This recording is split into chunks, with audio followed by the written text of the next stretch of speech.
Today, I am honored to be joined by Grandin, Pulitzer Prize-winning historian and author of acclaimed works like The End of the Myth and Fordlandia. His new book, America, is a bold and expansive history that traces how the New World's centuries-long experience with colonialism and empire shaped the modern world as we know it today. Greg, welcome, and thank you for taking the time to talk to me today. Thank you. Thank you for having me. Mhm. First off, I want to say congratulations on the release of your book. It really is an incredible achievement. I really enjoyed it. I kind of want to talk to you about your experience writing the book. What kind of inspired you to undertake this endeavor? And maybe another way of rephrasing that too is what history was missing from the literature that you feel like you kind of had to shed light on?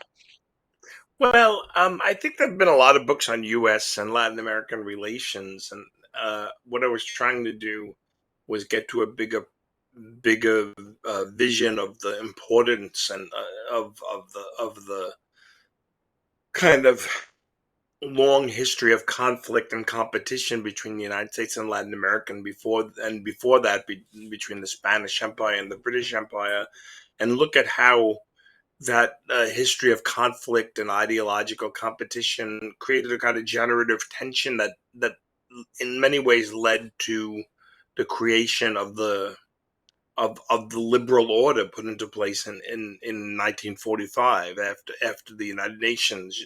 I mean, after the World War II. There's a lot of histories of the United Nations and the League of Nations, and and how, and it's usually focused on Europe or Europe's relations with its colonial world or Anglo-American relations.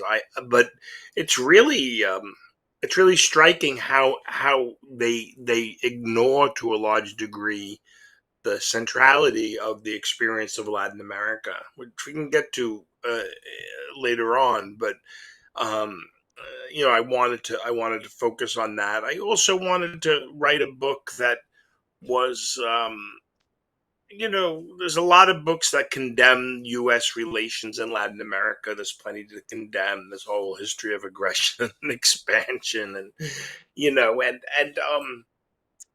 and usually it's the stories are told just as a kind of you know to you know to generate outrage. But I feel like there's it forecloses on analysis. I think there's a way in which that you miss the ways in which Latin America has influenced and kind of grounded the United States in many ways in its rise to global power. And so it's trying to get at that. Yeah, it's kind of a fascinating concept. What was your kind of favorite revelation in researching this book? What was something that you discovered that you just were just I guess kind of blew your mind? Well, I mean, there's a lot of things along the way. I mean, research is always a process of discovery and finding out new things. And you're right. Basically, one of the reasons one writes is to learn things and Mhm. to process one's thoughts. I I would say the importance of Latin America during World War II, the central, how important Latin America was in the United States' victory. And the United States didn't have to fight one resource war because of Latin America, and the centrality of Brazil as a kind of um, as a as a logistical pathway to northern Africa and then to Europe. That part of Brazil that bulges in just kind of operated nonstop. Um, and the ways in which America really, to a large degree, um, helped helped focus the New Deal. When Roosevelt came to power, he had to figure out a way to kind of revive a moribund liberalism, and in the middle of the Great Depression with ideological challenges from the left and the right, and Latin America was very very important to that project. Yeah, I think that's a history that your book really emphasizes, and I think most Americans don't really understand. I didn't. I mean, the traditional education is that it all derives from Europe. You know, we're familiar with the kind of imperial experience in the conquest, but we're not, I guess, accustomed to the idea that the ideas that we hold to be just kind of commonplace actually did derive out of the Americas. And so, since kind of touching on that, could you kind of explain to our audience the one thing I found interesting in your book was the difference between the British colonial experience and conquest and the Spanish experience, and how a Yeah. lot of the ideas that are present in Latin America came out of the fact that the Spanish, especially the Catholic Church and the people back in Spain, actually had that moral crisis, as you describe it, during the conquest itself. Could you kind of briefly explain the difference between that Yeah. and England? So, for I mean, just to situate it, because I know, it's um, Spanish colonialism and the conquest happened a full century before the British began their settlement of North Atlantic coast of the United of what becomes the United States. Um, a full, you know, the Spanish had been in the Americas already for a century, and and when they arrived, and you know, there was a there was it was more of there was a full awareness. There was no conceit that they were conquering empty land. That was the fact that the Americas was populated by millions of people. The Bartolome de las Casas, who plays a big role in the first part of the book, he estimated that there were more people in the America than there were in all of the old world. I mean, he was wrong about that. There were about 90 million people, and of course we know about the horrors of the conquest, but just the demographic statistics, put that into perspective. Demographers estimate that there were about 90 million people in the Americas when the Spanish showed up in the beginning of the end of this 15th, the beginning of the 16th century. And within 100 years, 90% of them were gone. The first wave of deaths, had to do with war and conquest and enslavement, all the dislocations that, and disruptions to life and farming that went with that. That first happened in the Caribbean, then up into the Mexican Valley, and then in the Andean region. Um, and then as the century went on, most of the deaths were caused by bacteria and viruses brought from Europe to the New World that the people of the New World had no immunity for. There was, these massive epidemics, hemorrhagic fevers that just would wipe out hundreds, millions of people at any given, two rate, any given cycle. So it was this enormous undertaking that involved conquering a people, and in the process of that, because it was a Catholic process, and Catholicism presumed to be universal, it presumed to be kind of the world's universal religion, um, bearing all universal history, the bearer of universal history. It had to just it felt like it had to just, or some of its agents, people like De las Casas and other Dominicans and some Franciscans, theologians and legal jurists and priests, felt that the conquest had to be justified. Now, some just thought it was justified by bringing Christ, or believing that Native Americans were of a lesser kind of human, that they were born to be natural slaves. Um, Somebody like De las Casas really kind of dispenses with those arguments, and he lays out what become the terms, in some ways, of modern political theory. The idea that all people are one. De las Casas says that explicitly, that all of the human lineage is one. that that he's lived among Native Americans, and they have the capacity to reason. They have the capacity to laugh when they're happy. They cry when they're sad. They have the right to possess, and they do possess. They organize themselves in societies with political leaders. There's absolutely no difference between Europeans and Spaniards, and from that he developed a critique of the conquest itself, which becomes, um, it obviously doesn't do much to stop the conquest. The Spaniards go forward and continue to occupy and create an enormous empire that stretches across the Americas to the Philippines. But it does kind of, within it, there is this kind of emerging kind of revolution in political thought that is there, a kind of self critique of the conquest.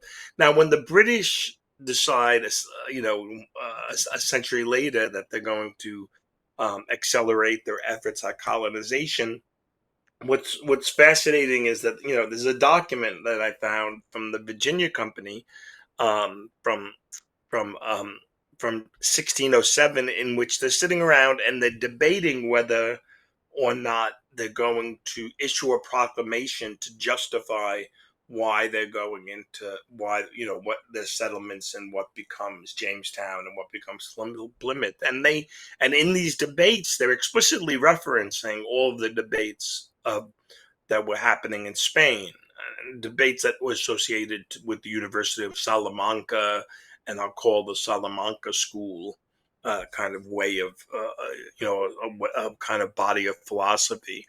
And in these debates in Spain, as I mentioned, they question the right, they question the legitimacy of slavery of all sorts. They question the basis of Spanish sovereignty.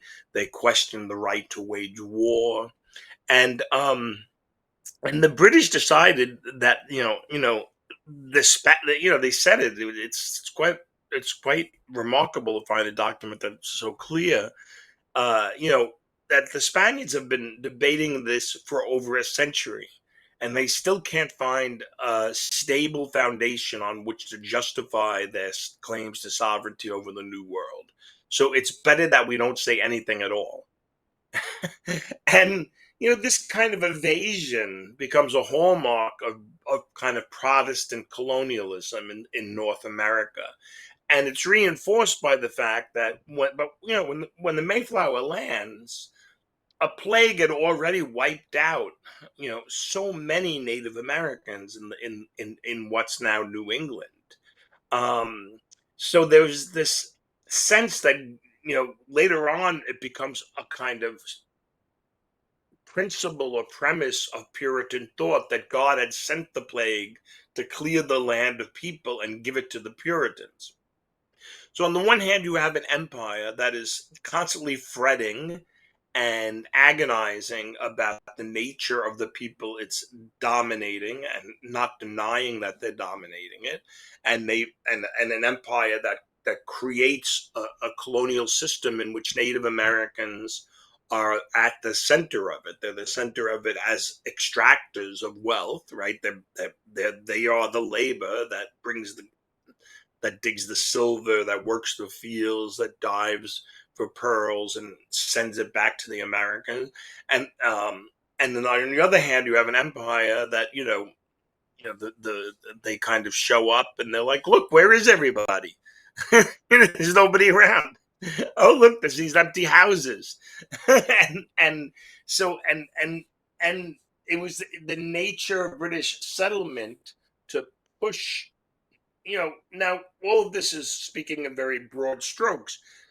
Any given land transaction, the British might have purchased land from Native Americans, or they might have, or they might have traded with it. But for the most part, there was a constant kind of push of Native Americans towards the frontier, and that pushing of people towards the frontier corresponded with a kind of moral evasion, right? You don't have to actually think about the legitimacy of what you're doing, especially if you're claiming it as empty land.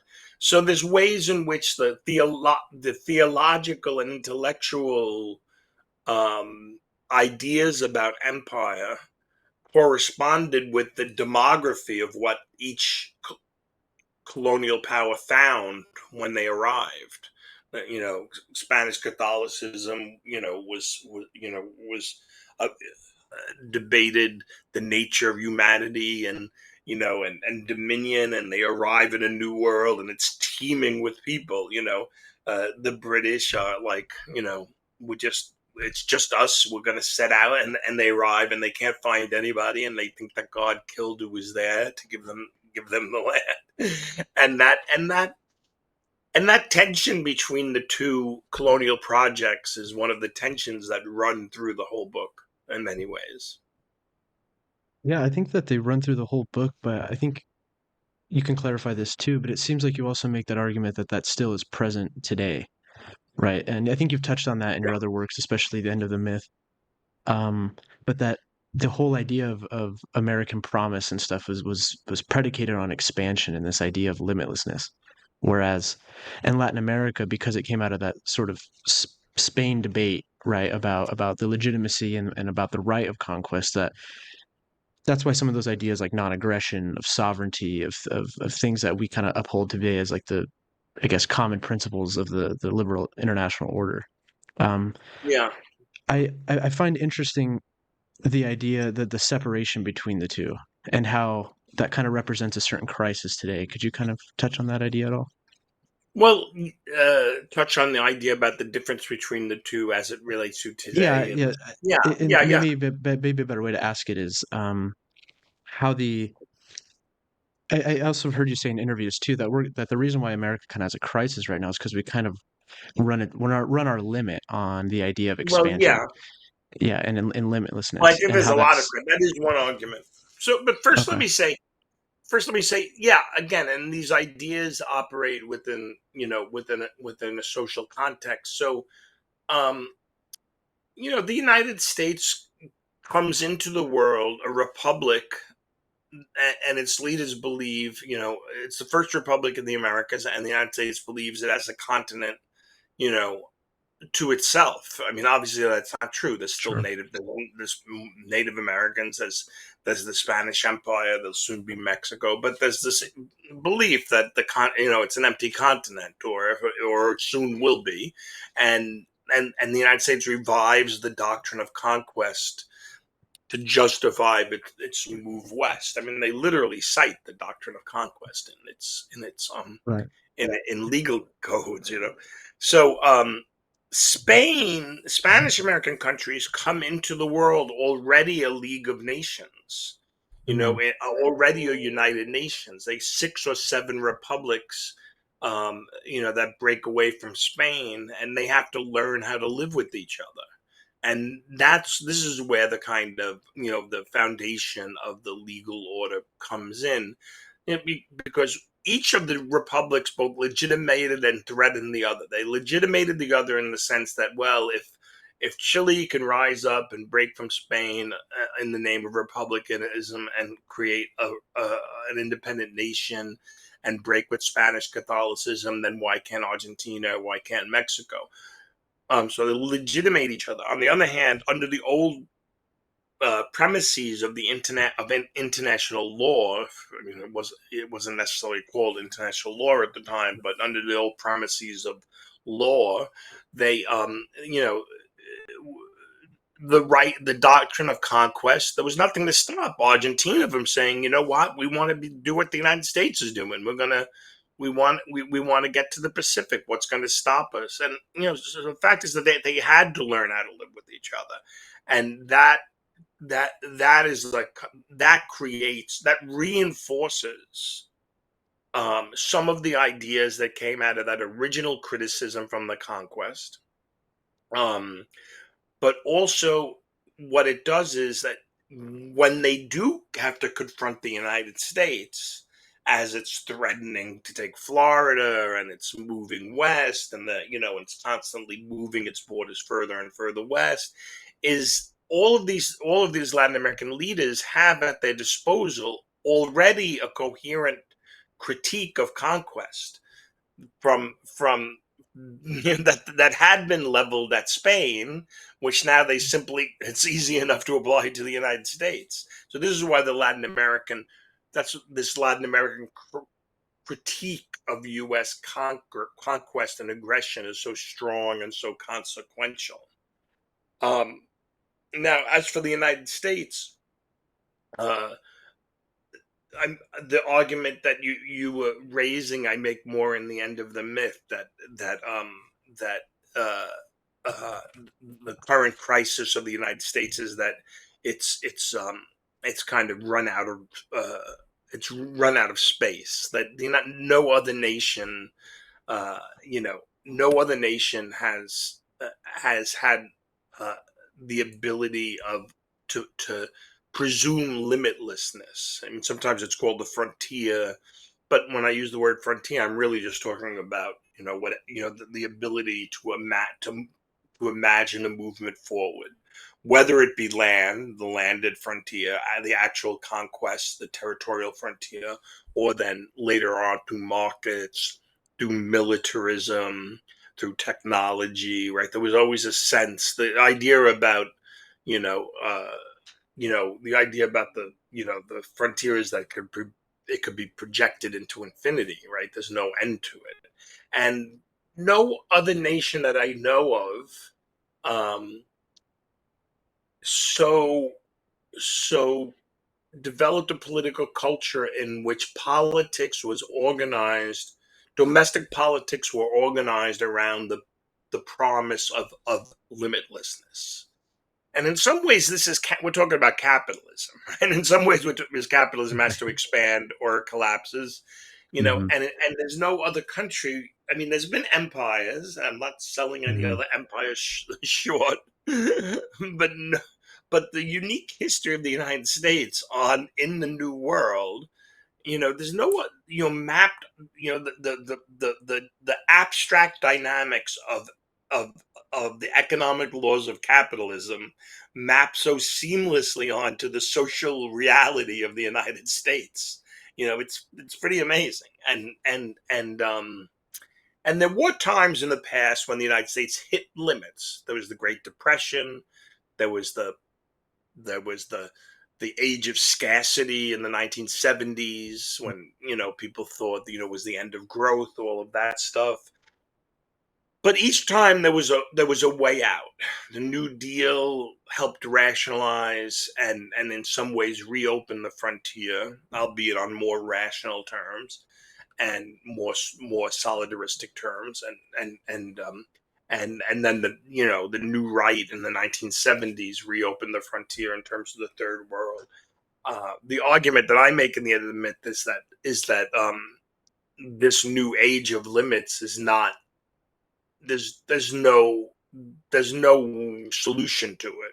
It's not like Reagan was able to restart the Cold War, you know, and this new age of limits is a result of one, uh, the catastrophic war in the Middle East, the consequences that we're still living through in terms of the Hmm. the money spent, but also the dislocations of the people. I mean,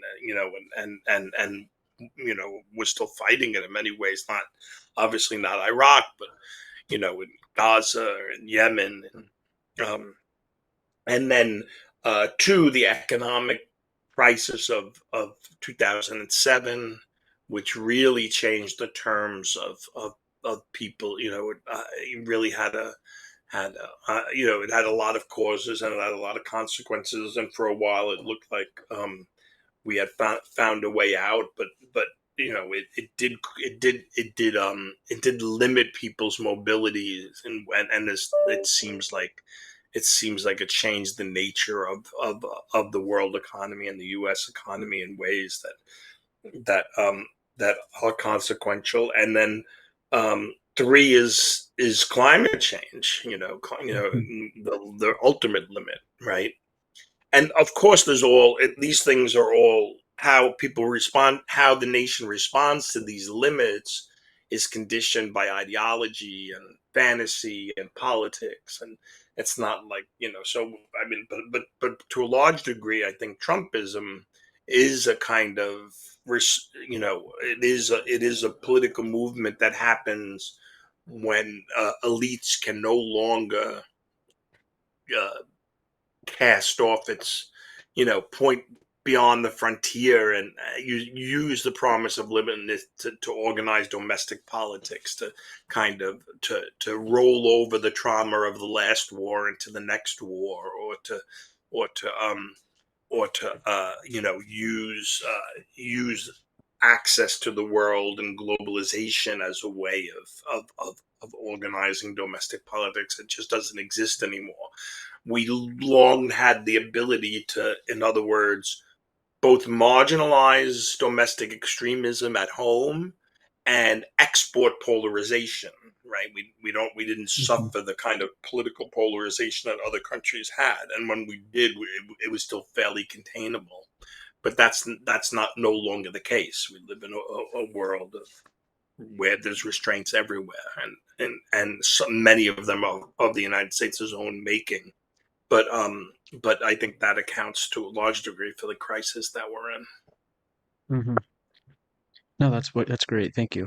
I think kind of shifting gears to more current events too, because I think your book really, especially towards the end of the book, your epilogue is both, I think, kind of depressing, but I think also both inspiring in the same Well, sense. it was under, yeah, yeah, Yeah, I want to ask you, what do you think Latin America represents for Trump 2.0? I've heard you talk in interviews about like Pan American Trumpism and how in Latin yeah, America, wokeismo is a very, I think, relevant thing yeah. culturally. Yeah, so maybe you could touch on that. Well, to a large degree, um, you know, the Latin America comes out of the Cold War, and you know, pretty much constrained by a set of economic policies that we call neoliberalism, and those and neoliber uh, and they're a disaster. They fail completely. They don't even on its own terms. They don't achieve any degree of economic growth that's sustainable, and they create the conditions for serial economic crises. And there emerges in Latin America by the beginning of this millennia a new generation of leftists. That are very much committed to, and the left, and they're also kind of reacting to the Bush administration and um and whatnot, and the global war on terror, and the renewed militarism and aggression of George W. Bush. But um and the old right in Latin America, the kind of patrician anti-communist right, organized around the defense of private property, a kind of Catholic conservatism, the centrality of the family and the patriarchal power. They really That old right really can't compete against this new left rhetorically. Interesting. I mean, Hmm. Chavez and Lula, and Chavez in Venezuela, and Lula in Brazil, and Evo Morales, and the Kirchners in Argentina. They have the rhetorical energy, in many ways. And what begins to happen is that there is a you know both the United States begins to export its culture war politics, and Latin American right is eager to import like United States' culture war politics. I mean, some of it is kind of spontaneous, some of it is organized by churches, or by the Koch brothers, or by the National Rifle Association. But this kind of cultural politics that the United States has long been consumed by and paralyzed by, uh, begins to have a presence in Latin America, and we're seeing that now. And so the left is still very strong in Latin America. Latin Americans, to a large degree, still are social democrats, when their conception of democracy entails social rights. They, despite the best efforts of the Chicago boys, most Latin Americans don't believe that national health care will turn them into serfs of the state. Um, but but uh, uh, what was I going to say? But but there is a kind of now there is a kind of Trumpy rightist Mhm. that is capturing the imagination. There's Noboa in Ecuador, which just won. There's Bukele. There's Right. Milei in Argentina. And and in some ways the left is still strong, but it's not as strong as it used to be for a lot of different reasons. One, we can get in, I mean, this is a long story, but the Obama 8 years of Obama was much more effective at containing the Latin American left than the Bush Sure. administration was. And in many ways, in supporting lawfare against Lula, and supporting in backing in allowing coups to move forward in Honduras and Paraguay, and so the left is a little bit on its hind legs, and it doesn't speak with the same kind of authoritative voice that it did in the early 2000s.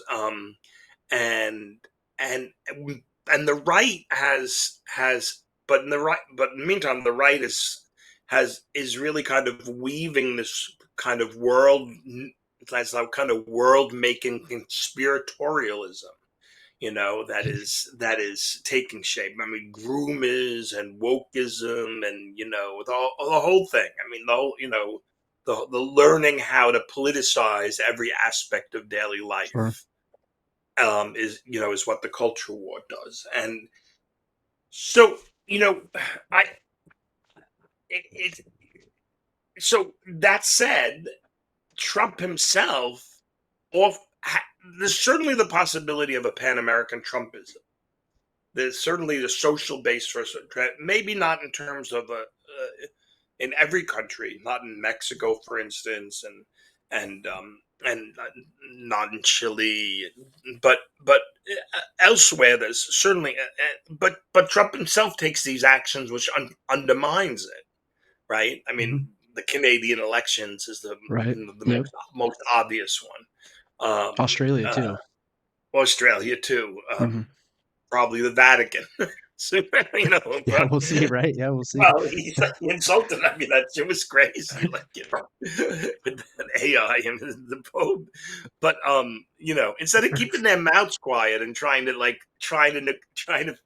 get the conservative cardinals in line, and and maneuvering and hoping, they do all that crazy stuff, and they did, so Trump's like overreaching about, the Gulf of Mexico and Panama, and Mhm. putting Cuba back on the terrorist list, and Canada.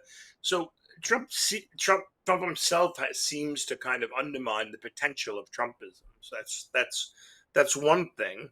But on the other hand, uh, Latin American leftists and social democrats, they they they they still do adhere to a very strong kind of social democratic tradition when they're fighting the right, and you know and something like Bukeleism is, well, less so now because of his alignment with Trump, because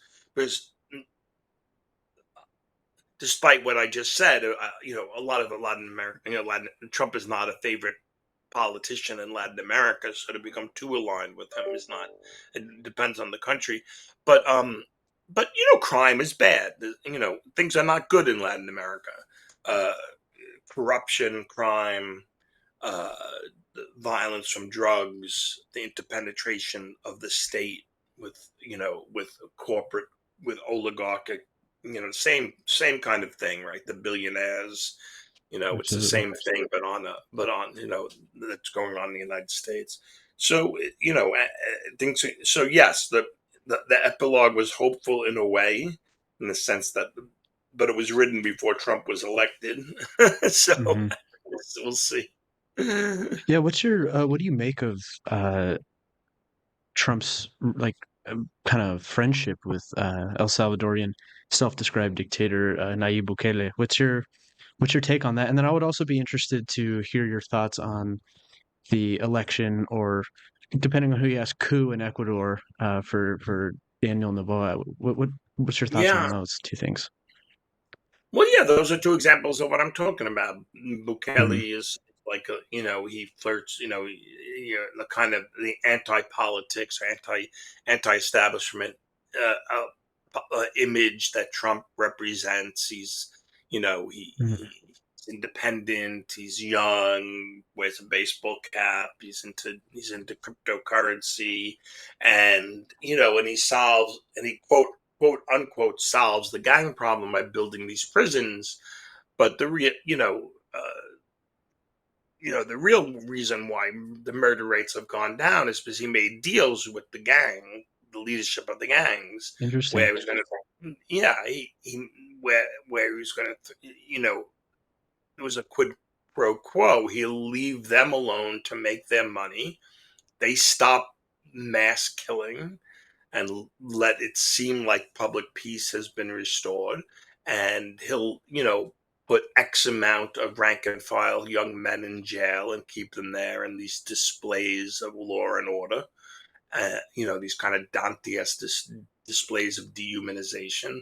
And I think it's a horrible thing. I mean, this the kind of El Salvador obviously is a country that has had a long history with the United States. The United Mhm. States is implicated in supporting regimes that upheld the worst kinds of people and oligarchs and and during the Civil War there in the 1980s, the U.S. was spending over $1 million defending, and working with death squads that, some of the more famous victims was Oscar Romero or the six Jesuits and or the four nuns, and U.S. citizens. So, uh, the U.S. has a long history in El Salvador, and then after the Cold War is over, the imposition of neoliberal economic policies, and so Bukele is one solution, and to the problem of people's feeling of insecurity, and Trump has obviously taken advantage of that. Like I didn't, you know, people have been criticizing obviously the lack of due process and the you know the the the theater of the spectacle that Bukele has put into place with these prisons and the the young men shaved, with the head Yeah, shaved, right. the tattoos, um, but I did nobody really. I mean, not that I know saw the deal coming where Trump would turn the country into some kind of an offshore deportations, penal colony, and Yeah, you know, it's but all I'm hearing too that he's wanting to send immigrants to Libya now. I'm not yeah, for sure about Libya. that. I just hear Lib- speculation, but I know. I um, read. I mean, mhm. it's hard to tell until it happened. They want to reopen Alcatraz. It's almost, I mean, the United States has more people in prison than any other country in the world. Although per capita now, El Salvador beats the United States per capita, which is something. But the United States has more total, and the idea that there's not enough prison space within the country, and we have to go offshore of a prison. It's remarkable, you know. Yeah, and Ecuador. A lot of the same forces are going to turn that into a militarized vassal state. You mentioned Ecuador, and my thoughts about that. I mean, it's hard to see how he won that election legally. I mean, it's just hard to see because they were tied in the first round. They were within like 5,000 votes of each other. Um, uh, the candidate that came in third was the candidate of the Indigenous Party, and he supported Luisa Gonzalez. He won 5% in the first round. He threw his support. The Indigenous movements, which usually distrust the non-indigenous left for a lot of reasons, totally back Luisa Gonzalez. So it's hard to understand how she receives exactly the same amount of votes in the second round that she did in the first round. Like that means that everybody who didn't Right. vote for her in the first round, their second choice was Novea. That makes no sense Interesting. Yeah, whatsoever. yeah, that doesn't. Yeah.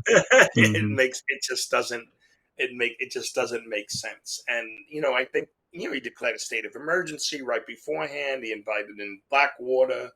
This Ecuador is going to be turned into another El Salvador. It's going to be turned into what's interesting.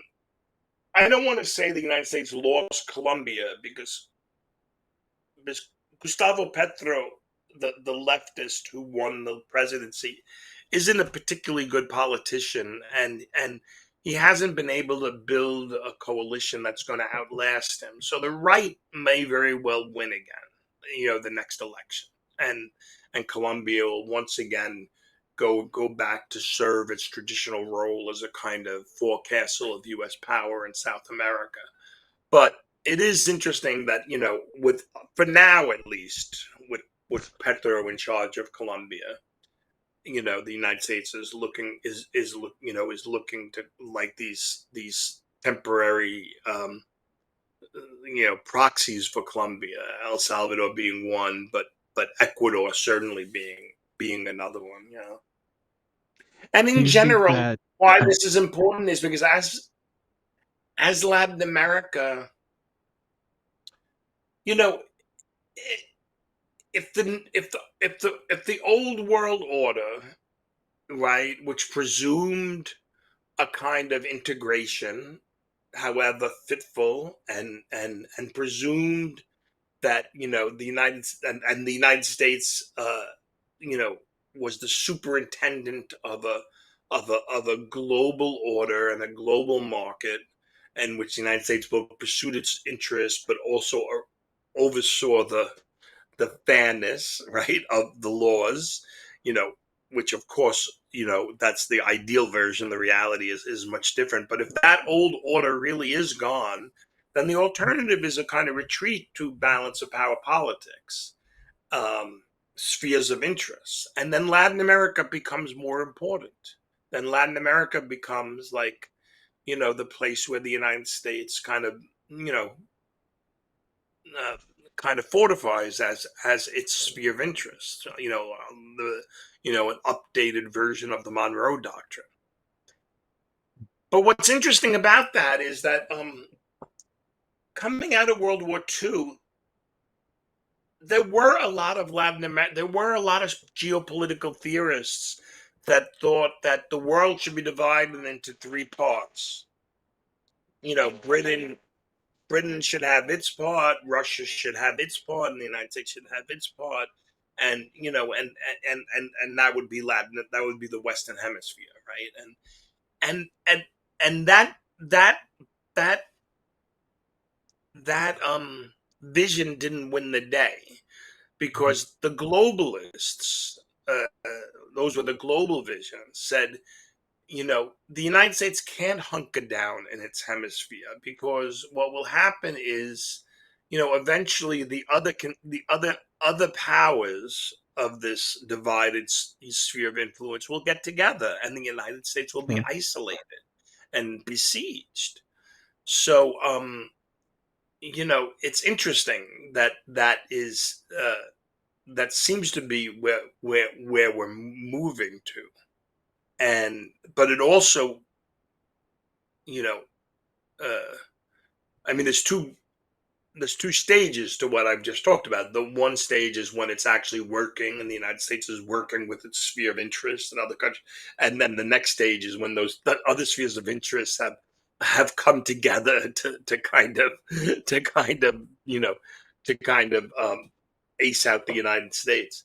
So in the first part of that, they both require Latin American cooperation, Mm. and I don't see the Trump administration doing anything to kind of On the one hand, it's undermining its own ideological allies in many places.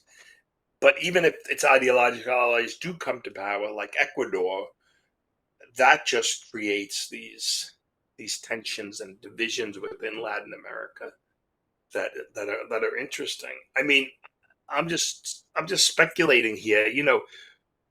One of the good things about the United States being, and there's a lot of bad things about the United States being the kind of regional hegemon of Latin America, is that at least from Roosevelt, if not Wilson, it tended to treat Latin America as a whole, right? It didn't play off one Interesting. region after another.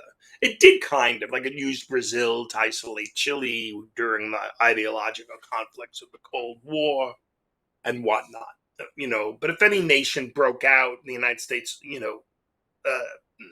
when after the Cuban Revolution, the United States basically organized Latin America, all of South America, to quarantine Cuba. Um, and as a result of that, as a result of the United States tending to treat Latin America as its own thing, there were less. There weren't any interstate wars in Latin America. Latin America is one of the most peaceful continents in the world. If the United States is desperate and Latin America is its last, is where it's like, retreat, its rear guard, and it's desperate to keep and some countries aren't cooperating, it's just going to lead to a new round of conflict and tension, both between Washington and Latin America and among Latin American countries. Yeah, I think you answered my question, and I appreciate it about the kind of the Monroe Doctrine, and if that kind of enjoys a maybe a revival under the Trump administration, because especially with his policy toward Ukraine, I think the one exception might be China. I think he's not trying to pull out of Asia, but um, how do you think the left, especially the left that really has a strong history in Latin America, and actually, I think a left that has a good history too in the United States when it comes to power. Though that can be disputed, I guess, with its results actually in Latin America. Like you said, Obama did a really good job containing the left in Latin America.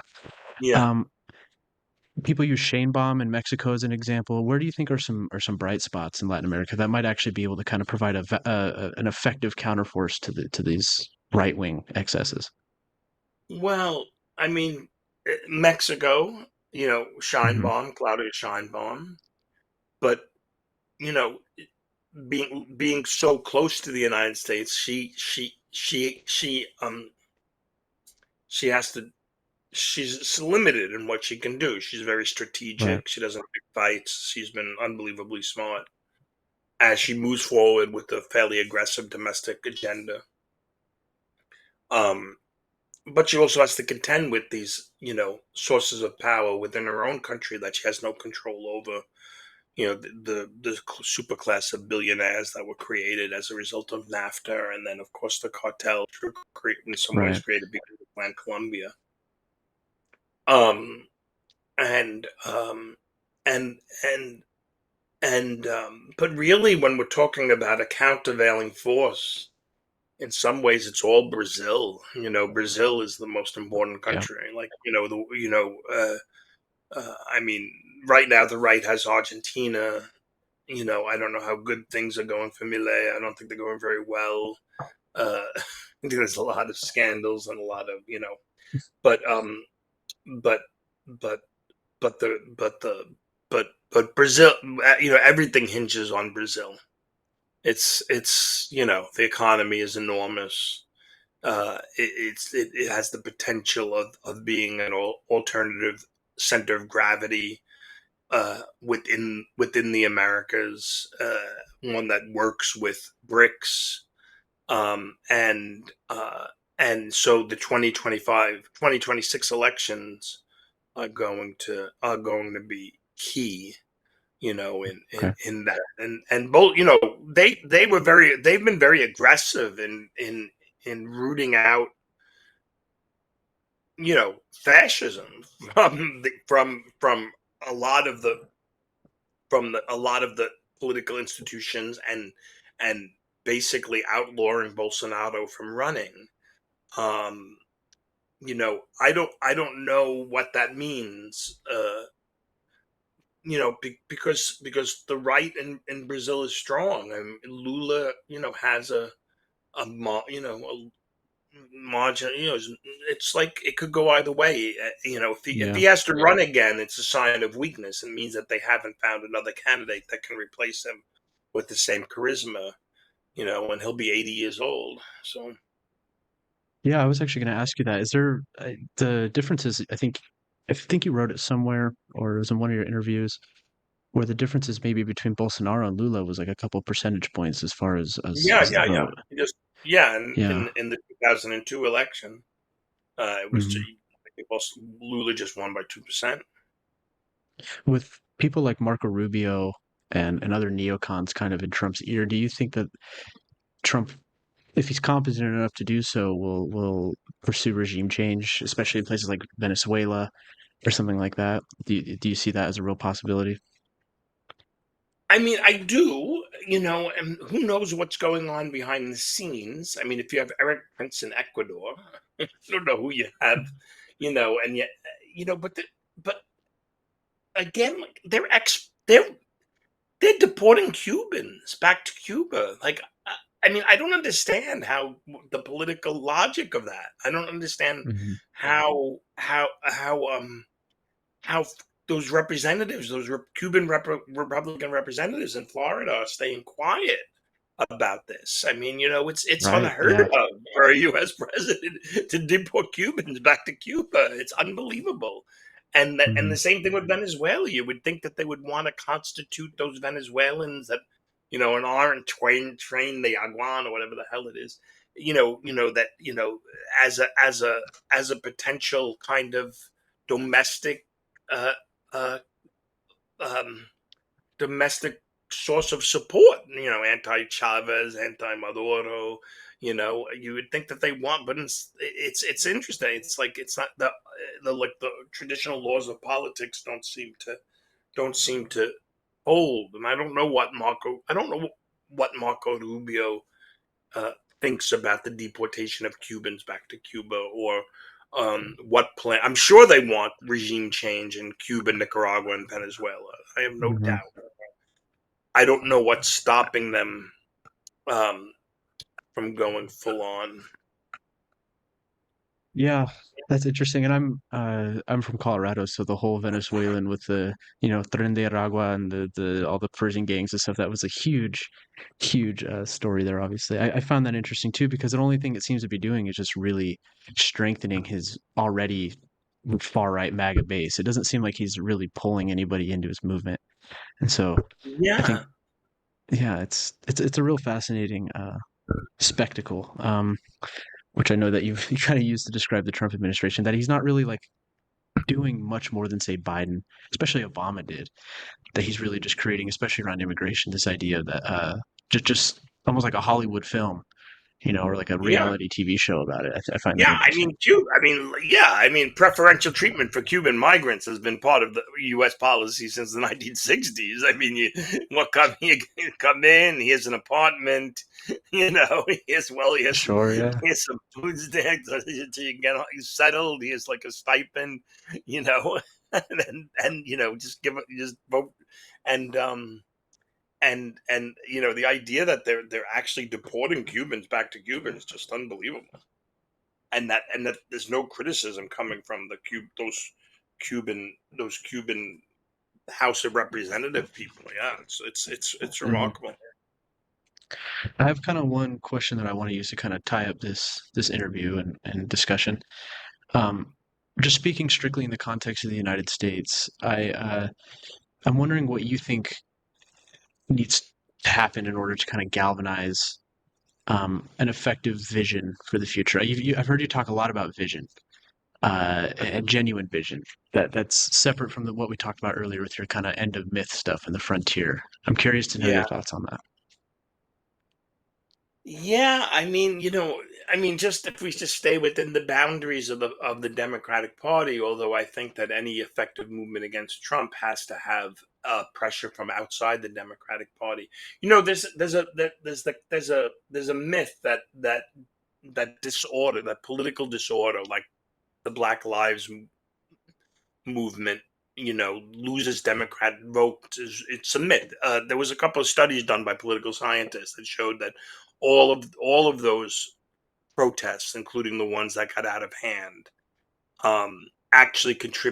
actually led to an increase Huh? in Democratic support, um, leading to Biden's election. Um, you know, uh, and I mean, so there seems to be a different couple, but within the Democratic Party, there seems to be like a couple of different a couple of different strategies. One is the strategy: let's not do anything, and let's let the Trump administration implode. That doesn't seem to be working. Two, there's the standard. Let's just continue to call out how bad they are. Let's just keep on calling them fascist or authoritarian. Obviously, that hasn't worked. It hasn't worked since 2016. It's been a decade and it hasn't worked. You don't beat fascists by calling them fascists. You beat them by offering them an alternative. Um, Absolutely. you know, there's a third constituency that seems to want to fight, and I associate this with J.B. Pritzker in Illinois. But there's no clear thing about what they're fighting for. They just want to. They and it's great. They should fight. They should fight. They should be Right. out there confronting Trump. But you have to have something to fight for, not just fight against. In World War II, Latin Americans, the world, thought they were fighting not just against Nazism, but for social democracy, for a broadened definition of democracy. And so there has to be, you know, you know, I guess Bernie Sanders and Ocasio um, Cortez they're the closest thing. They're both fighting, and they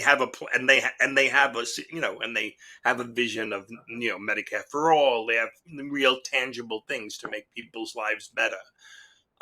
The problem, of course, is Gaza. Gaza Right. is the thing in the room that that uh, that reveals the hypocrisy of the Democratic Party and limits them strategically.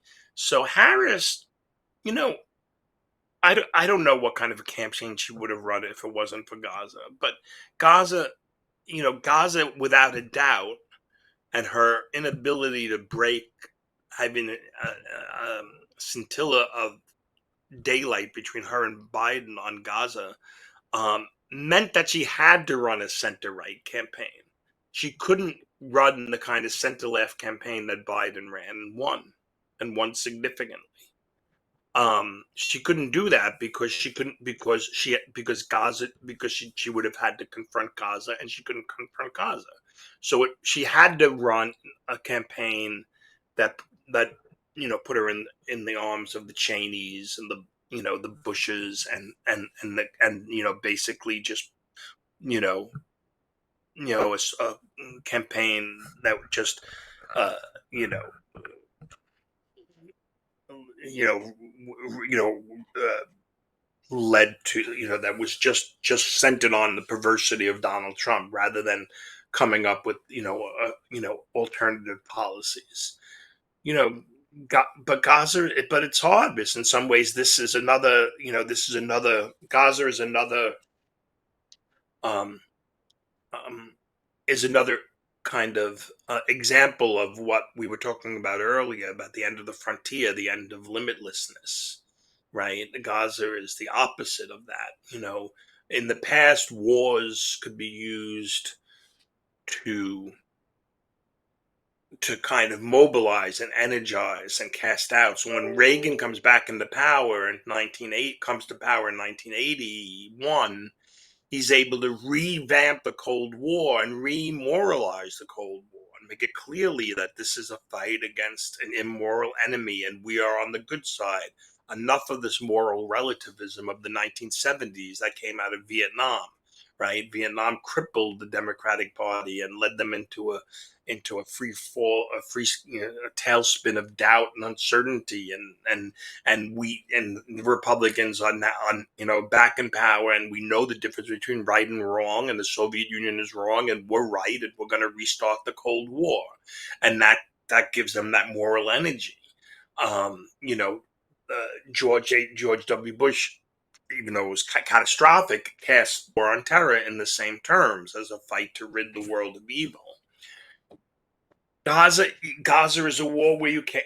Gaza is like a black hole for the Democrats. I mean, the Republicans can play off the culture politics and domestic politics of Israel and play both sides of it. They could say they're going to end it while while at the same time gesturing for the cleansing of Gaza. I mean, they could do both.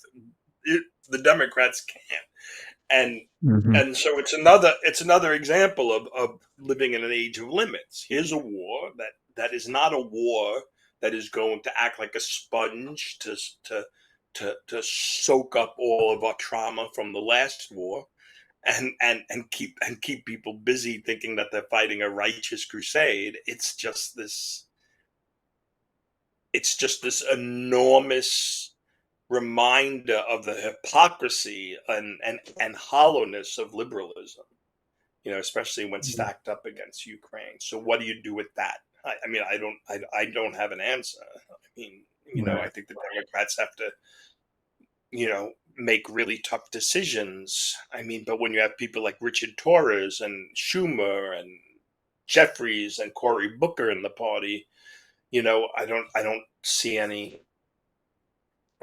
hope. I mean, and Yeah. Pritzker's pretty tied to Israel too.